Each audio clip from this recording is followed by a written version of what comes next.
Do livro A Caminho da Luz, um livro da editora FEB, de autoria de Francisco Cândido Xavier pelo Espírito Emmanuel. Capítulo 8. A China Milenária. A China. O contraste da China. Os prédios suntuosos de um passado distante e os modernos prédios também suntuosos da tecnologia atual. Depois de nossas divagações a respeito da raça branca, que se constituía dos antigos áreas no ambiente da Terra, é cabível examinarmos a árvore mais antiga das civilizações terrestres, a fim de observarmos a assistência carinhosa e constante do Divino Mestre para com todas as criaturas de Deus.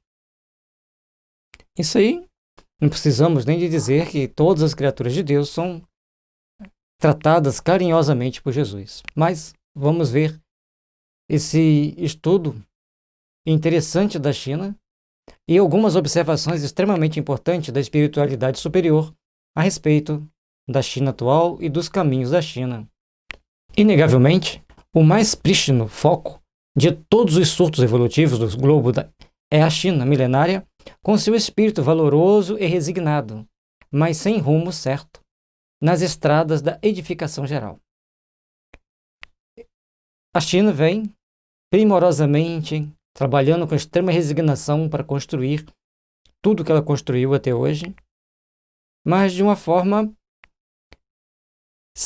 com muita resignação, mas assim para uma edificação mais ampla, aqui no início da abordagem ainda não tinha.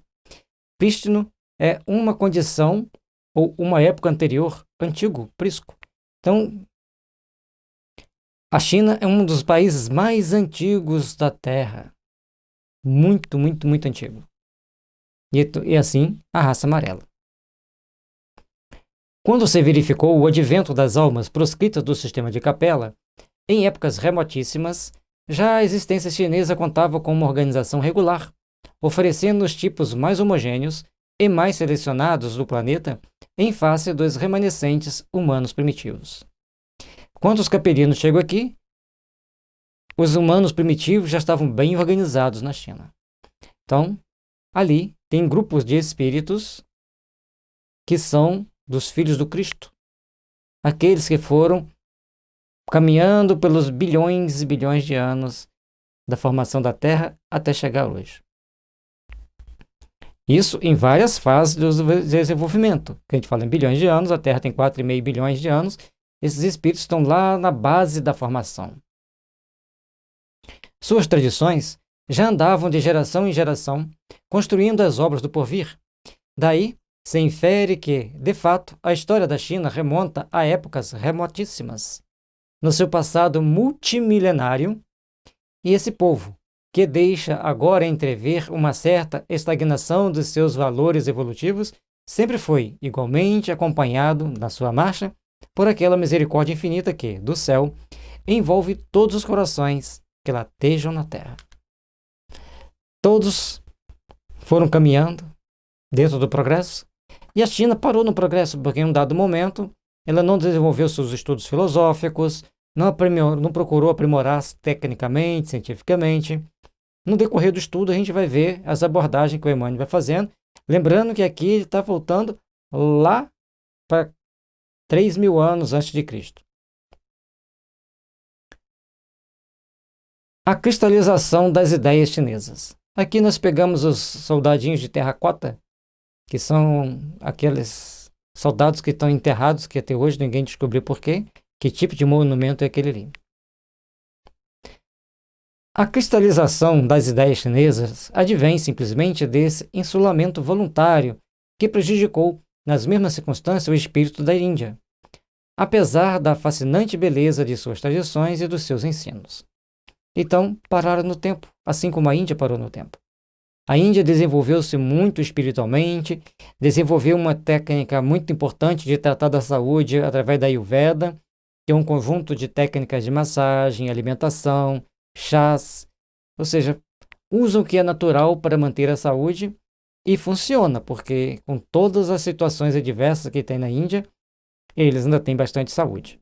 Bom, e a China também ficou parada lá no tempo, não procurou expandir suas ideias, não expandir o seu domínio, embora existem relatos não tão oficiais, até porque os relatos oficiais são eurocentristas, e aí fugiria dessa condição eurocentrista alguns relatos que a China tinha uma boa relação comercial com o Oriente das Américas, né? A parte oeste das Américas, pegando lá daquela parte da Califórnia, da América Central, do México e o Peru, Chile. Então, há algumas teorias que eles mantinham uma relação comercial com aquela parte ali.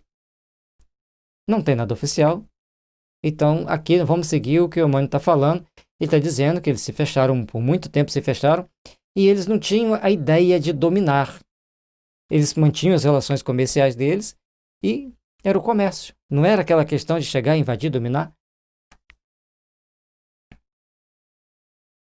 É que a civilização e o progresso, como a própria vida, dependem das trocas incessantes.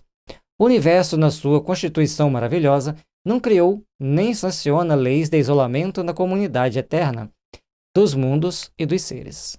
Portanto, todos têm que estar fazendo as trocas incessantes, o comércio, o intercâmbio de pessoas, intercâmbio cultural, tudo tem que estar em movimento.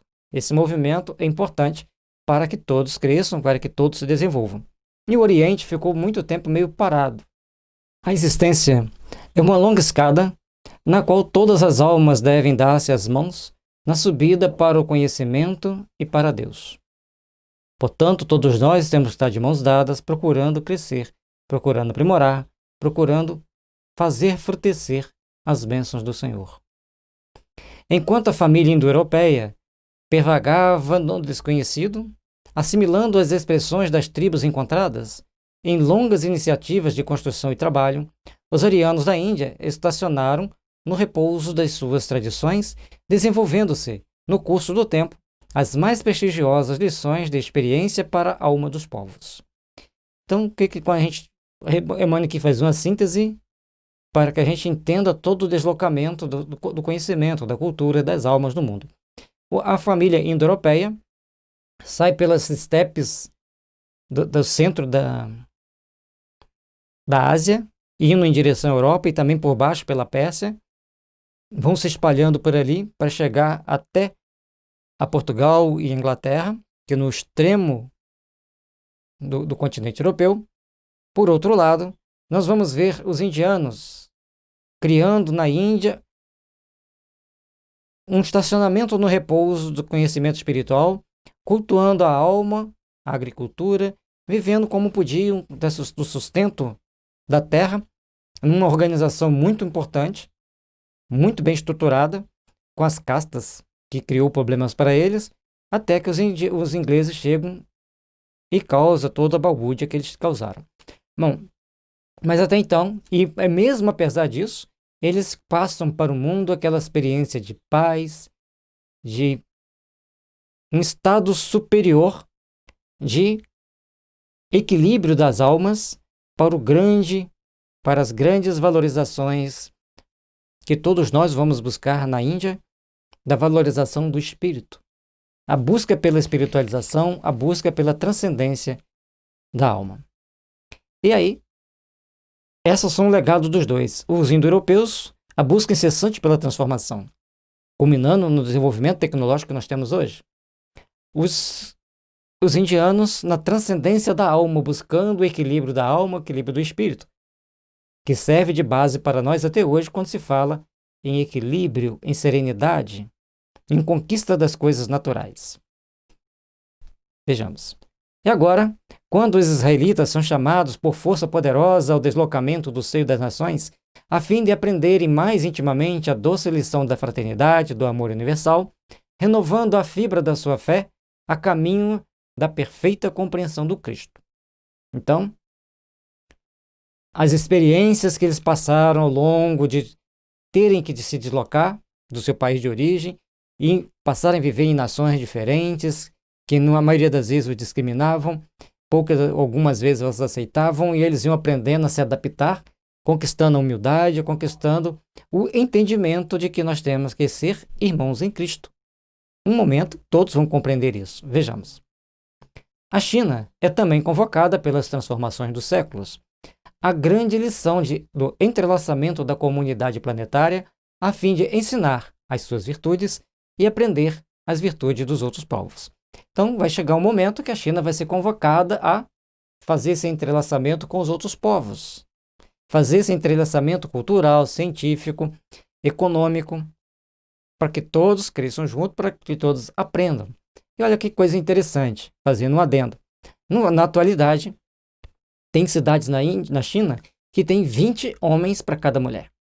E tem cidades no mundo que tem em cada 100 mulheres, tem só 80 homens. Outros têm 90 homens, ou seja, em cada 100 tem um déficit de homens, de 10 a 20. Se você for colocar isso na grande população mundial, indica que se os chineses quiserem casar, eles vão sair pelo mundo procurando suas esposas. Isso é uma conjectura que eu estou fazendo aqui agora.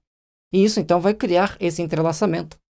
Porque, no final das contas, todo mundo quer sua costelinha para a sua companhia, para construir uma família, para construir uma relação íntima.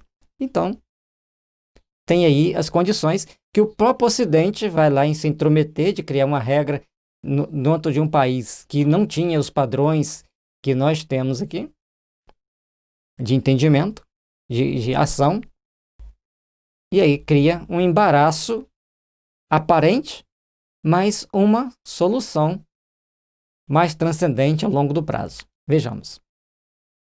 Foi pela sua obstinada resistência que a ideia chinesa estagnou-se na marcha do tempo. Embora nestas despretensiosas observações sejamos dos primeiros a reconhecer a grandeza de suas elevadas expressões espirituais. Então, eles estão parados no tempo segundo um ponto de vista, mas conquistaram uma cultura ímpar, diferente dos outros, que vai criando toda a transcendência, toda a modificação para um mundo mais diferente. E a gente tem que lembrar que a China atual, governada pelo Partido Comunista, foi a partir de 1949. Até então era governada por alguns líderes que não souberam gerenciar, deixaram o país mergulhar numa grande fome, numa grande desorganização social. E aí, hoje nós temos uma China diferente, ainda em processo de organização, mas extremamente expansionista. Não no sentido de dominar os outros, mas de mesclar com o mundo, ainda nos primeiros passos dessa difícil adaptabilidade cultural no momento. Forri.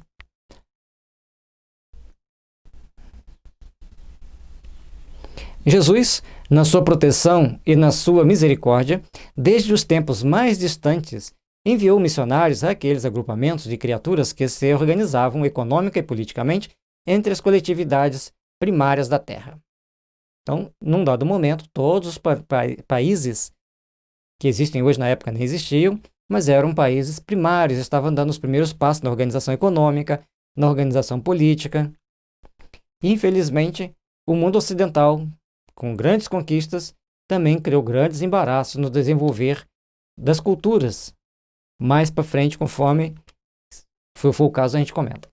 Mas vamos nos ater ao momento lá, que eles não ficaram esquecidos, e Jesus então envia Forri como um missionário para dar uma base estrutural, filosófica e social para eles. As raças adâmicas ainda não haviam chegado ao orbe terrestre e, entre aqueles povos, já se ouviam grandes ensinamentos do plano espiritual de sumo interesse para a direção e solução de todos os problemas da vida. Então, a questão das raças adâmicas pós-dilúvio é uma situação. E as raças antes do dilúvio são outras situações. Então, a gente tem que prestar atenção nesse detalhe, porque os exilados, conforme a gente já viu em textos anteriores, eles vêm para transformar desde que os primeiros hominídeos começam a surgir na Terra. E vem, dá a entender aqui, a segunda leva de espíritos, já numa outra estágio evolutivo, numa outra condição, para impulsionar o progresso da Terra. Que no caso são as raças adâmicas que vêm depois. A história não vos fala de outros antes do grande Forri, que foi o compilador de suas ciências religiosas nos seus trigramas duplos que passaram do pretérito remotíssimo aos estudos da posteridade. Então, Forri, ele faz uma síntese das conquistas anteriores que eles têm e traz para nós atualmente.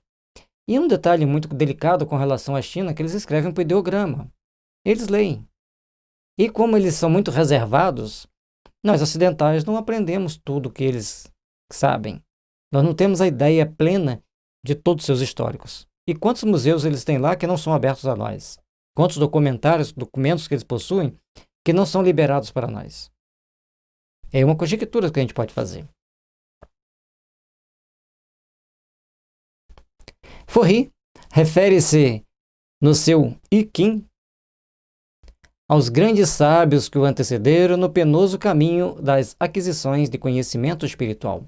Seus símbolos representam os característicos de uma ciência altamente evolutiva, revelando ensinamentos de grande pureza e da mais avançada metafísica. A metafísica é quando você vai na origem dos fatos. Portanto, ele tem ali um conjunto de concepções, um conjunto de informações que vai transcendendo aqueles conceitos que nós imaginamos, que nós temos ideias até hoje em dia, e eles então são bem mais abrangentes, são bem mais amplos, e a gente apenas entende uma fração. Em seguida, esse grande missionário do povo chinês, o Divino Mestre envia-lhe a palavra de Confúcio, ou Kong Fu Tse, 5 séculos antes de sua vinda, preparando os caminhos do Evangelho no mundo, tal como procedera com a Grécia, Roma e outros centros adiantados do planeta, enviando-lhes elevados espíritos da ciência, da religião e da filosofia.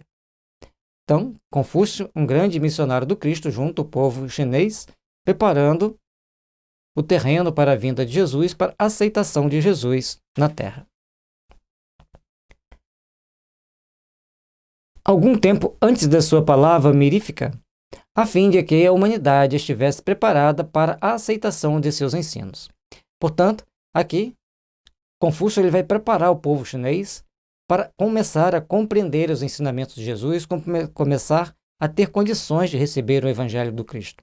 Portanto, a doutrina espírita nos mostra que todas as épocas da humanidade tem aqueles que vêm preparar o terreno para que as pessoas, para que aquele povo possa conseguir entender e aceitar o Evangelho. E assim a gente vai ver também na Índia, Buda. O Siddhartha Gautama, Sakyamuni, ele prepara o terreno na Índia para que as pessoas, então, transcendem aqueles princípios até então adotados. E mirífica quer dizer um adjetivo que é admirável, portentoso, maravilhoso, que dá bons resultados, excelente, que se destaca dos demais por ser suntuoso, rico, magnífico. Portanto, as palavras de Jesus têm todas essas características e muito mais. E, além do mais, elas têm o poder de nos transformar intimamente para que a gente consiga compreender partes transcendentes da vida, transcendentes da nossa existência. Confúcio e Lao Tse. E ali nós temos a foto, maravilhosa foto, do contraste entre a China moderna, com seus arranha-céus gigantes, e seus prédios milenares. E, logicamente, que além do que a gente vê, tem uma história, uma cultura muito mais antiga, muito mais transcendente do que a gente imagina, que se perde na poeira do tempo. Talvez documentos tenham sido perdidos, talvez eles tenham museus que tenham dados que não revelam para nós, mas, quem sabe um dia, no entrelaçar das culturas, iremos conhecer muito mais. Ou, quem sabe, alguns médiuns bem preparados para psicografar histórias antiquíssimas do nosso planeta.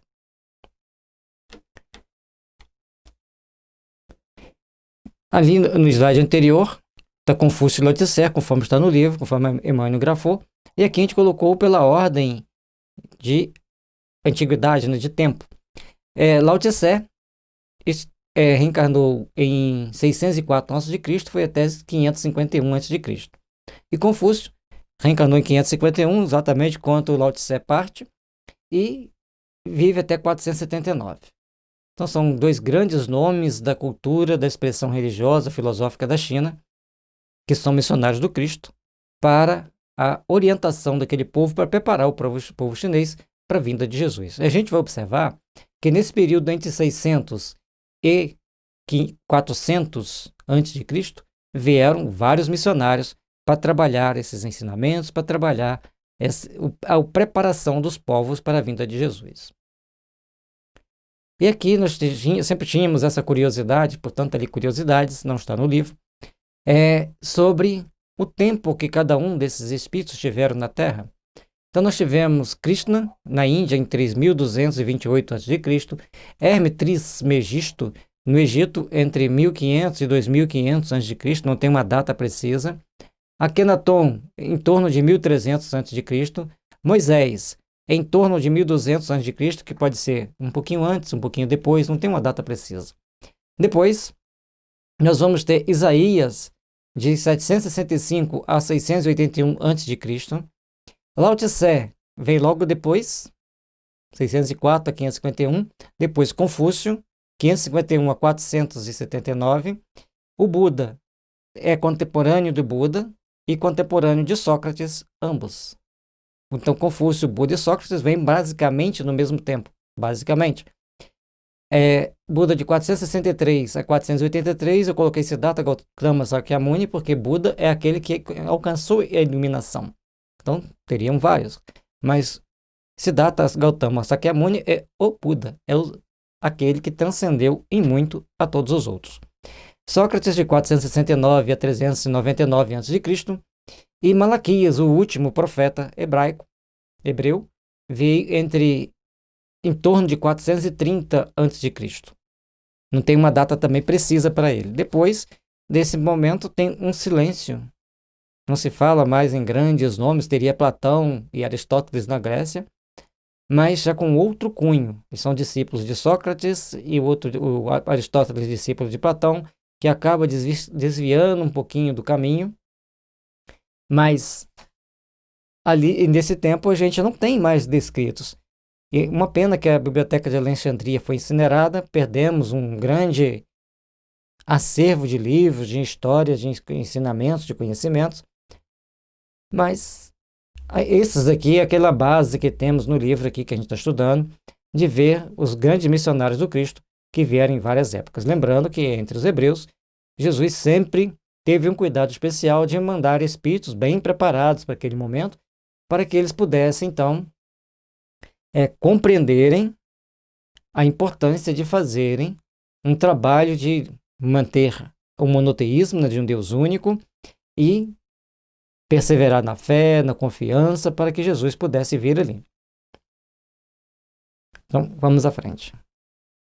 Confúcio, na qualidade de missionário do Cristo, teve de saturar-se de todas as tradições chinesas, aceitar as circunstâncias imperiosas do meio, de modo a beneficiar o país na medida de suas possibilidades de compreensão. Ele faz ressurgir os ensinamentos de Lao Tse, que fora, por sua vez, um elevado mensageiro do Senhor para as raças amarelas. Então, ele pega, embora não fosse chinês, está claro, ele teve que chegar lá, absorver aquela cultura e trabalhar nas bases com muito respeito, com muita serenidade, pegando os ensinamentos de Lao Tse, adaptando e fazendo as revelações que ele tinha que fazer, preparando o povo para o que viria. Suas lições estão cheias do perfume de requintada sabedoria moral.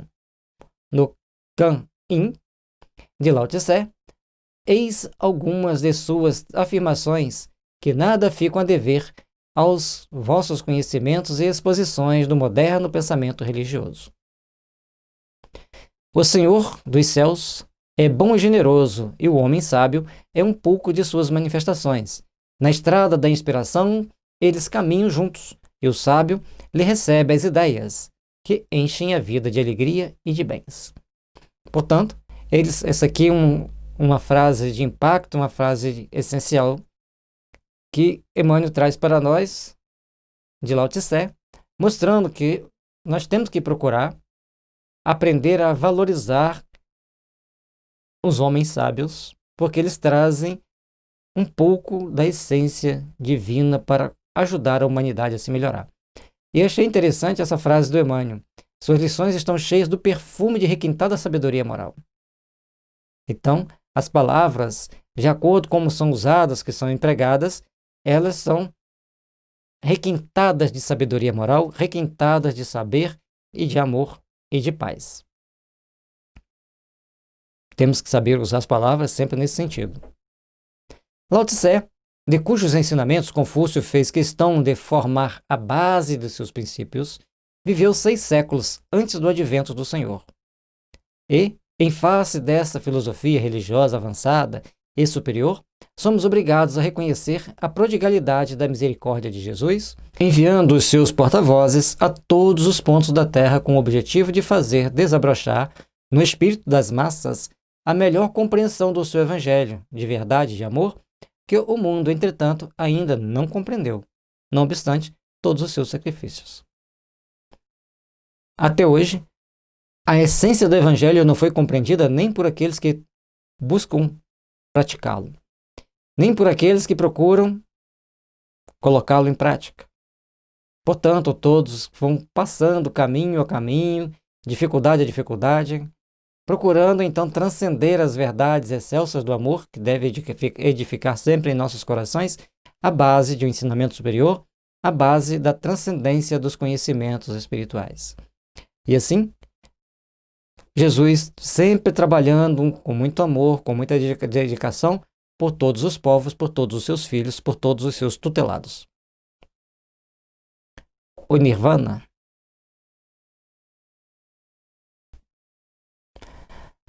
Para fundamentar devidamente a nossa opinião relativa à estagnação do espírito chinês, examinemos ainda as suas interessantes e elevadas concepções religiosas.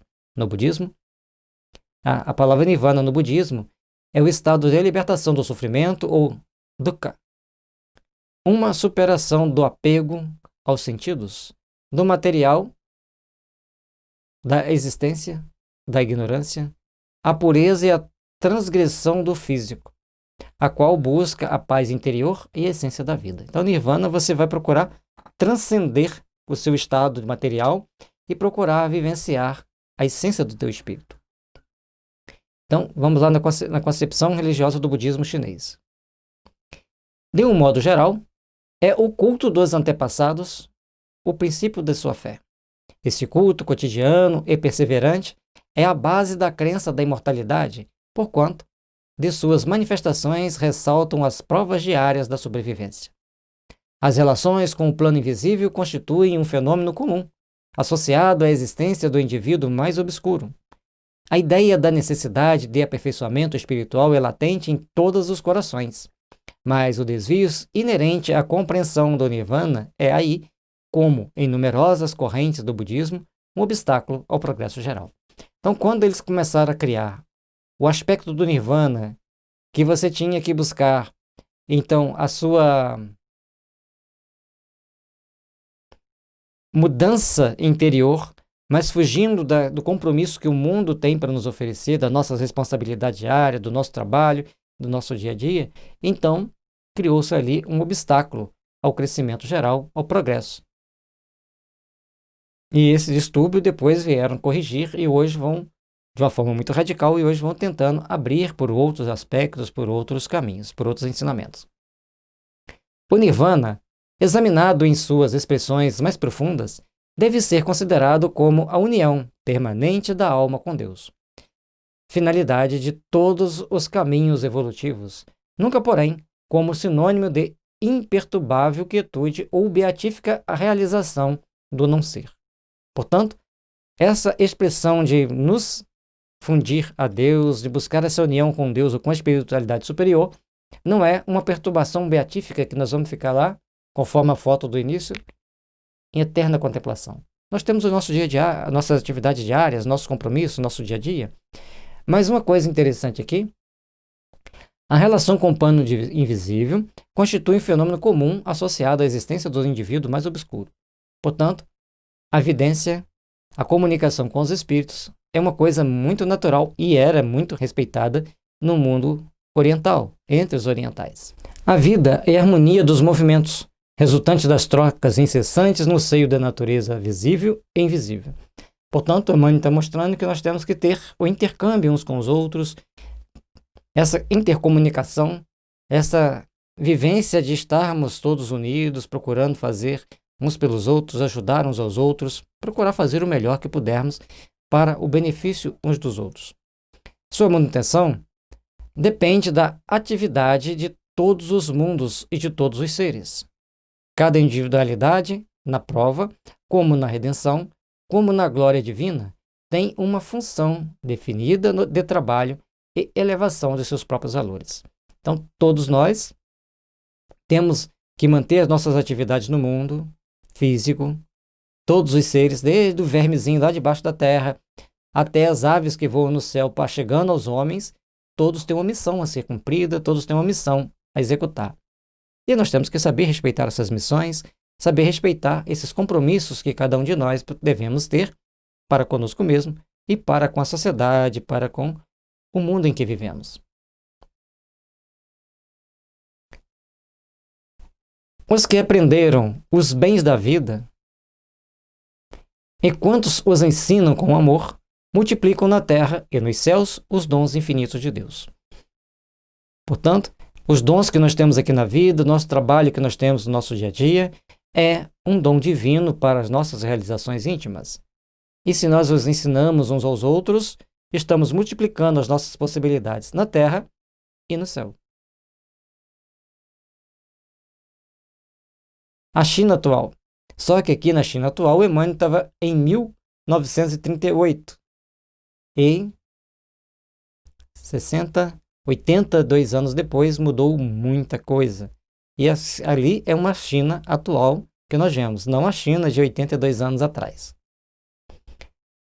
A falsa interpretação do Nirvana disturbou as elevadas possibilidades criadoras do espírito chinês, cristalizou-lhe as concepções e paralisou-lhe a marcha para as grandes conquistas. Disturbou-lhe, que é o mesmo que perturbou, desordenou, alterou, transtornou. Então, no momento que eles vêm para... ou melhor, no momento em que eles criam essa concepção do Nirvana e acham que tem que buscar apenas o seu crescimento espiritual, a sua concepção espiritual, eles param as suas conquistas, que seriam muito brilhantes, na marcha do progresso, do desenvolvimento tecnológico. Portanto, quando a gente vê os europeus se tornando meio ateus, questionando a igreja e negando, às vezes, até mesmo a igreja, é quando o sol se torna negro, deixa da luz, ou seja, quando você começa a desacreditar em Deus, teve lá seus motivos, teve seus pontos positivos, seus lados negativos. Porque ainda não somos um planeta de regeneração, pelo menos. Somos de provas e expiações, e nas provas e expiações nós passamos uma hora negando Deus e buscando só ciência, no outro negando a ciência e buscando só Deus, até que um momento nós vamos chegar nesse contrabalanço de sabermos que Deus e ciência devem andar junto, porque os homens devem trabalhar para fazer o movimento da vida, o intercâmbio da vida. Portanto, quando a gente vê hoje, às vezes, uma lei do Estado colocando limites para a religiosidade do povo, eles têm seus motivos. Nós não podemos sair condenando sem conhecermos a causa, sair falando as batatinhas por aí que não vai funcionar. É certo que essas conquistas não consistem nas metralhadoras e nas bombardas da civilização do Ocidente, cheia de comodidades mortifárias, mas aqui me refiro à incompreensão geral acerca da lição sublime do Cristo e dos seus enviados. Bombardas armas primitivas. Então, o mundo ocidental pegou a pólvora dos chineses e transformou a pólvora em armas letais. Pegou a tecnologia nuclear, que era para impulsionar o progresso e criar mecanismos de melhor conforto para nós, transformou em uma arma que pode destruir o planeta. Então, os orientais têm uma outra concepção de vida, um outro contexto de vida, e aí nós temos que saber respeitar, saber entender, e o Emmanuel está mostrando aqui os prós e os contras. Certamente, se o governo chinês ler esse texto, ele vai rever muitos fatos e tem muitas informações importantes aqui para eles. A China, como os outros povos do mundo, tem de esmar, neste século, os valores obtidos na sua caminhada longa e penosa.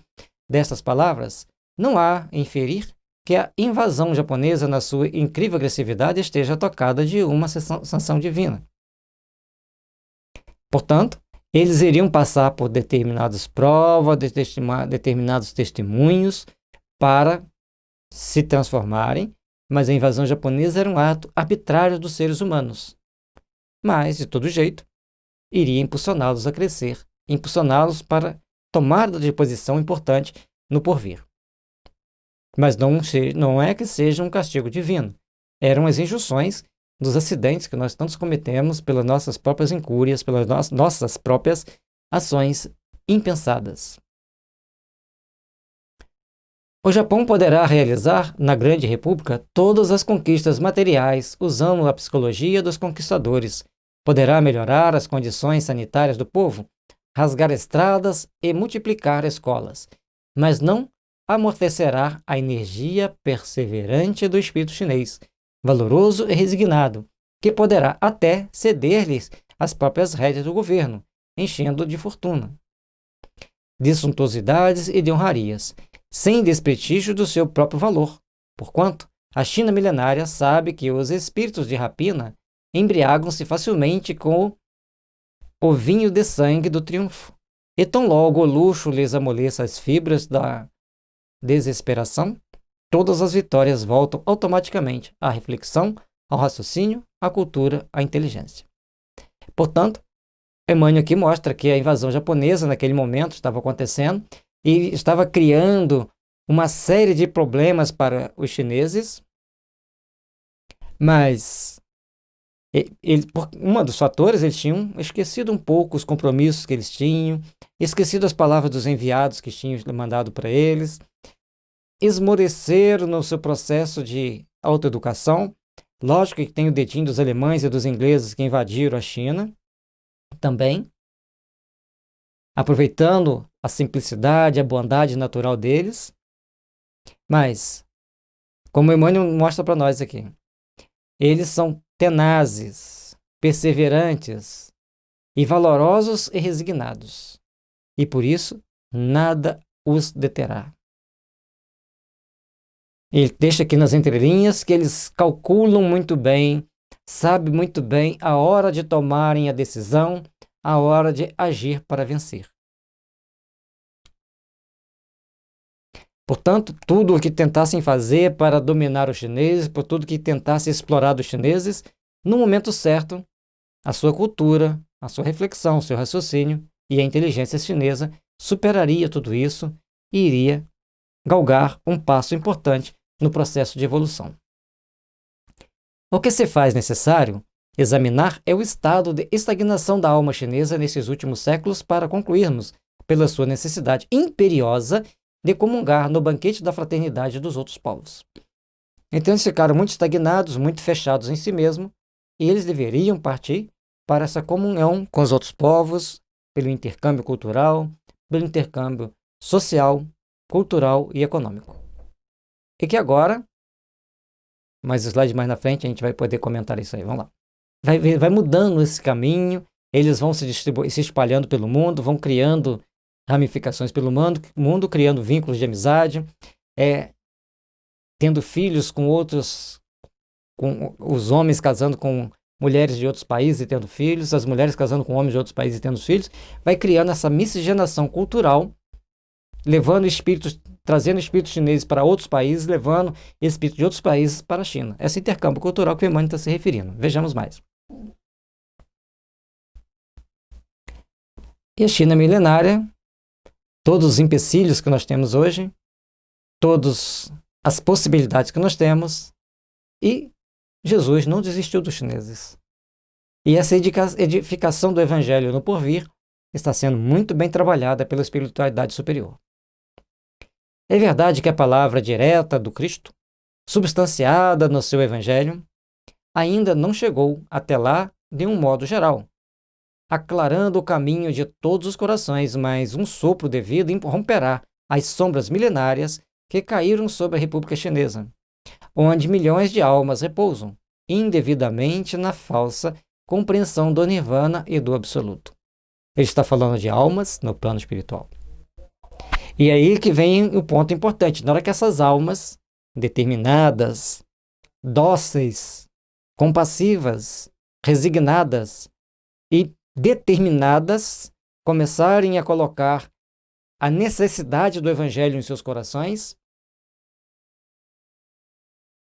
vai ser uma nova era, uma nova etapa, um novo despertar. Porque muitos ainda estão buscando o nirvana em meditação no mundo espiritual. Entendi isso. Mas o sopro renovador da vida bate em todos os países, em todas as nações. Mãos valorosas erguerão o movimento evangélico naquele mundo de dolorosas antiguidades, e um novo dia raiará para a grande nação, que se tornou em símbolo de paciência e de perseverança para os outros povos. Então, os chineses, prestem atenção, na hora que o sentimento do evangelho, principalmente do ponto de vista espírita, chegar aos corações chineses, porque vocês, a maioria, são muito espiritualizados, vão compreender facilmente a doutrina espírita e o evangelho à luz da doutrina espírita, será o grande marco para que vocês transcendam e num grande impulso de conquista de si próprios e para o mundo. Esperamos a providência daquele que guarda em suas mãos, augustas e misericordiosas, a direção do mundo. Bem-aventurados os pacíficos, os aflitos, os humildes. Se eles são pacíficos, eles passaram por muitas aflições e ainda passam, mas são humildes, perseverantes. E ali, na hora que a chama do Evangelho tocar-lhes o coração, a chama do Evangelho envolver suas almas, um grande impulso passará a reinar no mundo. Um impulso diferente, um impulso transcendente. E as suas palavras mansas e carinhosas nos fazem lembrar a China milenária, que, amando a paz, sofre agora o insulto das forças tenebrosas da ambição, da injustiça e da iniquidade. Naquele momento, a China passava por grandes transformações, por grandes injustiças, por grandes emaranhados de situações que os levava a profundo sofrimento. No momento atual, a China vem se despontando como uma grande potência econômica, com uma grande potência social e política. E isso vai trazer para ela grandes transformações. E esperamos, sinceramente, que brote naqueles corações esse sentimento cristão. Buscar entender o Evangelho segundo o Espiritismo, porque vai estar condizente com a sua espiritualidade, que é natural do povo chinês. Buscar esse impulso renovador para que todos possam crescer. Eu quero voltar aqui um pouquinho. Bom, nesse aqui, e mais para frente vai ter outros. Então, para concluirmos pela sua necessidade imperiosa de comungar no banquete da fraternidade dos outros povos. Então, a China tem um projeto de um cinturão, uma rota, que é a Rota da Seda, a chamada Rota da Seda, nova Rota da Seda, que é um projeto de interligar toda a Ásia, toda a Europa e toda a África por trens. Então, você vai pegar um trem em Beijing, vai atravessar toda a Rússia para chegar na Europa, vai pegar um trem também em Beijing. Você vai pegar um trem em Beijing, Pequim ou Beijing, tanto as duas pronúncias estão certas, vai passar por aqueles países da Ásia Central, Tajiquistão, Turcomenistão, Uzbequistão, Cazaquistão, vai passar por eles para chegar até a Turquia, passar pelo Irã também ali embaixo, até chegar até a Turquia. E dali da Turquia, cortar a Síria, Israel, Egito e entrar pela África. Então, esse projeto que eles têm de ligar o mundo todo por essa ferrovia, olha que maravilha. Qualquer lugar, você atravessou o Atlântico, em qualquer país que você tiver, você pega um trem, você vai sair lá no Pacífico, por terra, passeando, conhecendo os países, conhecendo civilizações. Quantos turistas vão querer ter por esse sonho de fazer essa viagem? É realmente engrandecedora. Então, hoje eles têm esse projeto, e quando ele fala que a necessidade imperiosa de comungar no banquete da fraternidade dos outros povos, e quando a gente vê o projeto do país, China, criando esse cinturão e essa rota para comercializar com o mundo e integrar-se com o mundo, a gente vê já o dedo do Cristo, vamos dizer assim, com seus emissários, intuindo os seus dirigentes, para que eles gradativamente se abram para essa grande confraternização universal. E aqui, a partir do momento que vai tendo essa confraternização maior, que as pessoas vão caminhando por várias situações, por vários caminhos do mundo, aprendendo a valorizar esse sentimento pelo mundo, de amor, de fraternidade, automaticamente vai afastando algumas ideias falsas de compreensão de um mundo muito perfeito, onde você vai ficar em absoluto silêncio, e vai conquistando o labor do cada dia, o trabalho edificante e a transcendência para nós buscarmos esse monumento evangélico do coração das almas chinesas e vai fazer raiar para o mundo uma grande nação, onde a paciência, a perseverança vai ser a marca deste povo. Logicamente, que as palavras do Cristo, bem-aventurados os pacíficos, os aflitos e os humildes, se encaixa muito dentro do coração chinês, dentro das ações chinesas, e a gente roga a Jesus e aos bons espíritos que acelerem esse momento. Que permita acelerar-se esse momento para que aqueles valorosos corações comece a brotar a centelha do Evangelho, com a compreensão da vida espiritual, com a compreensão da espiritualidade maior, para que todos possamos construir e edificar, com as bases do amor e da paz, o porvir, tão clamado, tão necessitado por todos nós. Um porvir de paz, de esperança e de fraternidade.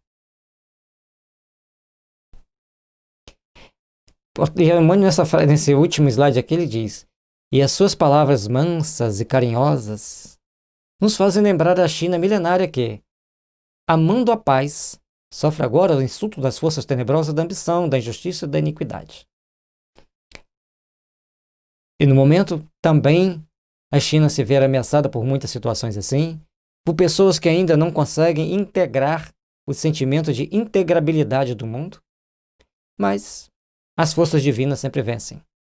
E a vocês, povo chinês, as nossas melhores vibrações, os nossos melhores sentimentos, e que vocês possam compreender a mensagem do Cristo da forma mais transcendente possível, mais condizente com as vossas culturas, e procurar, assim, um trabalho de edificação do amor, da paz, não só em seus corações, mas levando esse sentimento também para outros povos, com uma compreensão superior da vida, com uma compreensão superior das nossas necessidades evolutivas. E assim, a gente vai agora para o próximo capítulo, mas a caminho da luz, que é um caminhar da humanidade, mostrando cada degrau da escada que temos que subir para alcançarmos a plenitude da luz do Senhor. Um livro da editora FEB, de autoria de Francisco Cândido Xavier, pelo Espírito Emmanuel. Visite o site da FEB Editora, www.febeditora.com.br, e esse livro e muitos outros serão encontrados para te ajudar a iluminar seus caminhos.